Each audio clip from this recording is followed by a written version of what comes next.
So I was talking to one friend about people with victim mentalities, and it made me think of this other friend that I had years ago.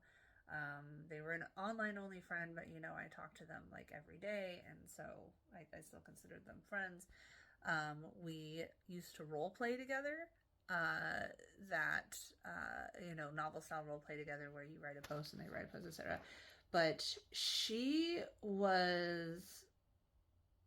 was a challenge to be friends with. She was very mercurial. She would have these fits of, poor me, everyone else is against me, the world hates me, blah blah blah. And then all of a sudden on a dime it would change to, oh, I'm a piece of shit, I deserve all this hate, blah blah blah blah blah. And I I had to walk around on eggshells with her because I never knew what I would say that would trigger her into this extreme mood change. I mean, one time she decided for a little while that she was a vegan, and she was, immediately went hardcore vegan. And then she mentioned making jello, and I kind of teasingly was like, well, there's animal hoof in the gelatin.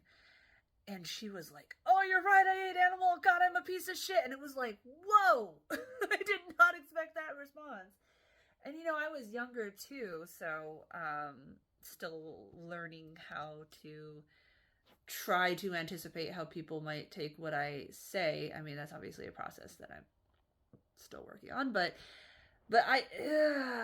and she would sometimes use threats of self,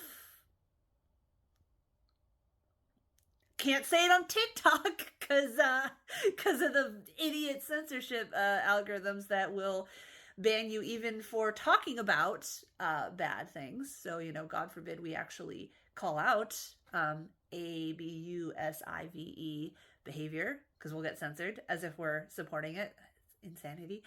But she would make these comments about it, and again, like, it was extremely hard for me to be friends with her. And again, like, she was online only, so it's not like I could have driven to her house and done a wellness check on her.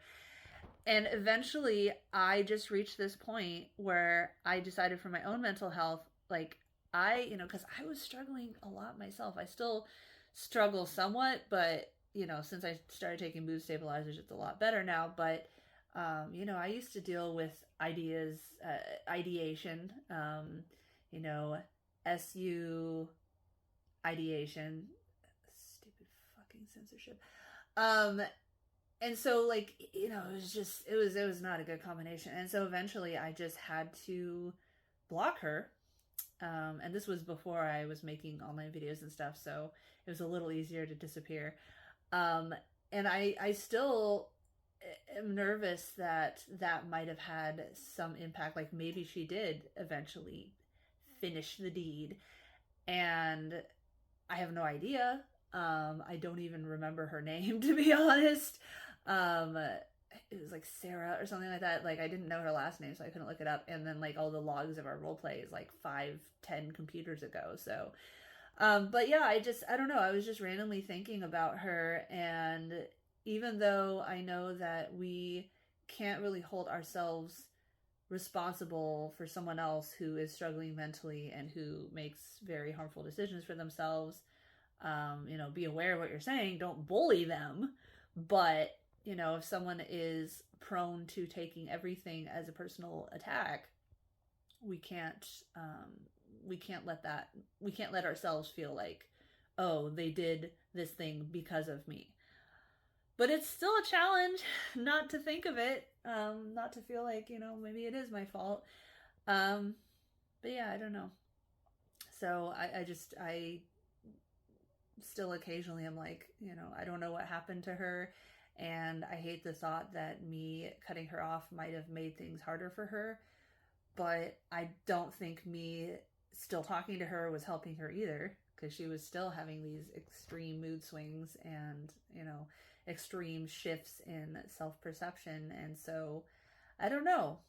But I think ultimately it was the better decision to block her. But again, it's still hard for me not to wonder how things turned out for her and try not to feel like if it went worse that it's my fault.